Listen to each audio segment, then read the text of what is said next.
The Jubilee Festival takes place at the Man Simon site, which is a historic site that dates, the physical building itself dates to the late 1870s, but the family traces its roots to the site as early as 1843. And so this festival is really about celebrating Black culture and Black heritage and the art scene as well. So we have a lot of activities going on at the festival today.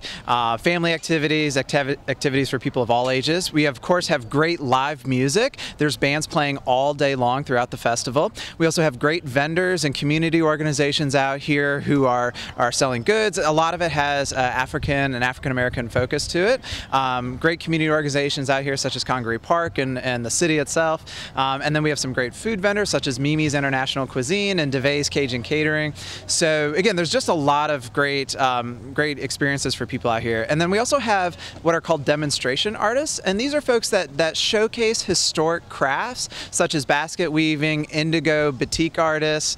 We have a blacksmith, black cowboys out here, so there's just a lot for people to experience and see. Brought me out today to the festival is just witnessing and learning about the different areas of Black culture and being amongst other people and just be able to fellowship and speak to one another. Events like this are important because it reminds people of the culture of the city and of the state, of historical events. It also builds a sense of community for the people in the area.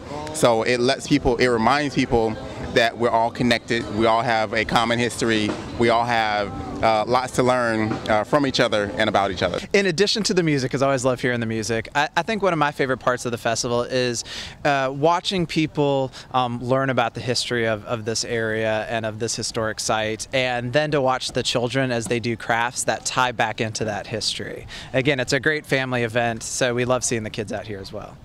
Well, each year we add new experiences to it. Of course, we have different musicians that are playing every year, but we also add in additional family activities. There are about twice as many family activities this year as there were last year.